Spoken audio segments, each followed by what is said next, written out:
This past week, Governor Palin responded brilliantly to an atheist by the name of Richard Dawkins. I would rather not give airtime to a man as low as Dawkins, but the way Palin handled him is worth noting. Dawkins responded to a tweet that wondered how to handle being pregnant with a Down syndrome baby. Dawkins wrote, quote, "Abort it and try again. It would be immoral to bring it into the world if you have the choice," unquote. Pretty sick stuff. Well, Sarah Palin responded beautifully, writing, quote, "Mr. Dawkins, I'd let you meet my son if you promise to open your mind, your eyes, and your heart to a unique kind of absolute beauty. But in my request for you to be tolerant, I'd have to warn Trigg he must be tolerant too, because he may superficially look at you as kind of awkward. I'll make sure he's polite, though. Love, Sarah Palin and family," unquote. Also this past week, Governor Palin backed Mike Ditka, the Hall of Fame football player and coach, after Ditka spoke out in favor of the Redskins nickname. Rush Limbaugh then pointed out that Ditka, a Chicago Bears legend, should be careful because he may lose his TV analyst job for taking such a stand. Palin weighed in, saying, quote, "Nothing should surprise us lately, but when the politically correct police bust Ditka, they hope the silent majority will cower under leftist control. My goodness, Ditka merely spoke his mind. This accomplished and esteemed coach knows there are big issues to be addressed in America today. There's no intent to offend by referring to a team by the name they've proudly worn since day one and chose with pride in our native ancestry, and obviously had absolutely no intent to insult," unquote. Then Palin joked that she can't agree with Ditka fully because he thinks the name should always be Washington Redskins as a source of pride. Palin's stance, take the word Washington out. And, quote, "I'll agree the team name is a great source of pride," unquote. You've all heard of the ALS Ice Bucket Challenge by now. Perhaps you've done it. I have. And if you'd like to see it, it's on my Twitter feed and Facebook page. Well, this past week, Sarah Palin posted a very funny video in which she said she elected to write a check to ALS instead of having the cold water dumped on her. But surprise, surprise, Palin gets dunked anyway. It's a very funny piece. You got to check it out and find out how she does get hit with the bucket if you haven't seen it yet. To see Palin's ALS challenge or any of the governor's posts in their entirety, visit Sarah Palin's Facebook page, follow her on Twitter at Sarah Palin USA, and visit sarahpalinchannel.com. It's time for Commonwealth Common Sense with Susan Stimson and Kevin Scholla. Hello, Susan Stimson. How are you? Kevin, I'm doing great. Hope that you have had a good week. Yes, absolutely. Thanks for being here as usual. And, you know, it's amazing. You look across the country, I was going to say, but really the world of what's going on right now. You know, we know from Iraq to Israel to everywhere else, and then right in our own backyard in Missouri, the things that are happening. I mean, the things that are happening in this world right now, we're just screaming out for leadership. And I don't know, you have a president worried about his golf game. I do think that it's something that is really striking at the heart of even Democrats now, who are wondering what in the world is this president doing as he pulls back from really having any kind of true interaction with the American people. And you see the world, the amount of unrest that is bubbling up in different areas. It does show you that it does matter. Our leaders do set the tone, and we should not be apologizing for America's greatness, because it has been America's greatness and its power that has helped keep peace around the world. And when you have a vacuum, as we have today, that is causing problems worldwide, but I also believe that it's putting our own country at risk. Right, and you have an administration and others, elected officials who, you know, they don't believe in American exceptionalism. They talk about other countries saying, well, they think they're exceptional too. I mean, they just really don't get it. And on the flip side, you see the candidates that, say, Sarah Palin has been endorsing, Ducey for one in Arizona, and you really have the qualifications, and you have the right outlook, and you have the right stance on the issues, but you also have those intangibles of believing what this country was, is, and should be, and standing up for that. There still exists in our country, the average American looks up to the office of the presidency. And whether or not President Obama realizes that he does set the tone and that he can show leadership in our nation. And what he's showing right now is that his actions are saying, I'm not engaged, and it doesn't seem to really matter anyway. What president would come out and discuss the beheading of an American journalist and then immediately hit the golf course?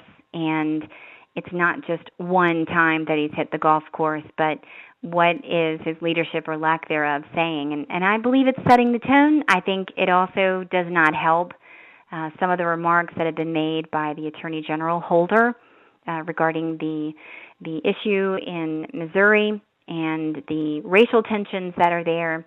We need our leaders to step up and to be the authority figure that they have been over the years. And right now there just is a vacuum, and we can see, whether it's even in our own country or worldwide, that there really is a destabilization when America steps back and is not engaged. So how do we get these candidates, Susan? I mean, we see what happens when people of character and people who believe in this country run. They're torn apart at every turn, whether it's true or not. People make things, no better example than Sarah Palin and many others along the lines here, what they try to do to destroy so you don't run. And then those who do get in are able to push this agenda forward because they're the only ones really running, because people worried about their families or worried about their reputation. They say, you know what, I'm not getting into that cesspool. Well, it definitely is a factor in the number of people who decide to not put their hat in the ring and to run for office, because we're even seeing today just, political witch hunts like what is happening to Governor Perry in Texas for simply doing his job as governor by vetoing a piece of legislation. I think, though, for us to step back and to not be engaged, that's not the answer either. That's actually what these groups and these people want to happen. They want you to give up and they want you to step away.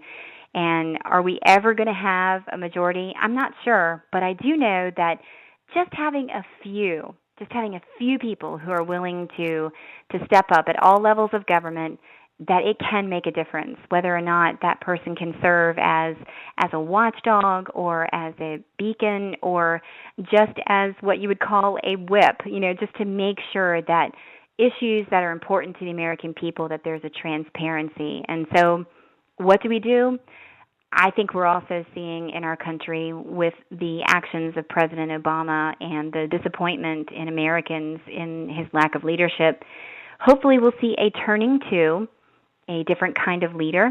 And hopefully among the presidential candidates, we will have someone that is not just concerned about being elected, but actually leading on principle, which I believe when you lead on principles, on American principles and on truth, that you can win. But you just have to get people in there who are willing to take that risk and do it. Yeah, and before we jump ahead to that presidential race, hopefully we can start in Arizona with Doug Ducey, who is endorsed by Governor Palin. Susan Stimson, thank you so much. We'll talk to you next week. Thank you, Kevin. Susan Stimson in Virginia. More Commonwealth Common Sense next week. Now our weekly commentary, Steel Resolve. Here's Sarah Steelman. Thanks, Kevin. Many pundits have judged the reaction of state and local politicians in Missouri to the protests in Ferguson. The key word is reaction. Every statewide elected official in Missouri knows that parts of North St. Louis County and the city of St. Louis are economically depressed and the neighborhoods and schools are run down. Unemployment is high. This is nothing new, yet these pundits want to judge the quality of politicians based on their reaction to the events in Ferguson. They may call a committee to look into this or that, whatever. What they should be asking is, why haven't these guys done anything to change this situation, especially those who have been in office for a long time? For example, when I was in the legislature, we tried every year to pass school choice so that students trapped in a poor or unaccredited school in St. Louis or Kansas City could change schools. And yet, the African-American state senators and reps consistently voted against these proposals, choosing instead to protect the entrenched interests.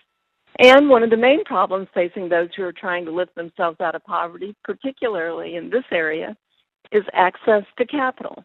As a former state treasurer of Missouri, I developed a program for helping small business find those loans so desperately needed to start small businesses through the banking system.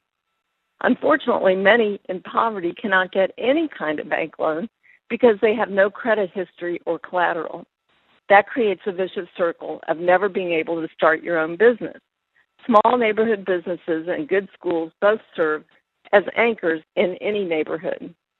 This problem can be solved, but we need politicians willing to do the hard work to make this happen instead of just reacting and talking. We know that talk is cheap. Real leadership requires hard work to empower those you represent to succeed. I know that we can do better in the state of Missouri. This is Sarah Steelman for Mama Grizzly Radio. Tune in again next week for another segment of Steel Resolve right here on the Palin Update. The Palin Update, including Commonwealth Common Sense and Steel Resolve, is on demand and available for download. So just head to mamagrizzlyradio.com, pick the show you want to hear, and you can listen anywhere, anytime. Well, that'll just about do it for this edition of the Palin Update on Mama Grizzly Radio. Visit mamagrizzlyradio.com for continuing coverage of Governor Palin. Also, like Mama Grizzly Radio on Facebook and follow on Twitter at Mama Grizz Radio, at Kevin Scholla, at Susan B. Stimson, and at Sarah_Steelman. And I'm doing some writing for Breitbart News. Go to Breitbart.com and search Kevin Scholla. I want to thank Sarah Steelman, Susan Stimson, and everyone here at Mama Grizzly Radio. Thanks to Doug Ducey. Thank you for listening today. Please be sure to join us again next time for another edition of the Palin Update on Mama Grizzly Radio. I'm Kevin Scholla. Have a pleasant day.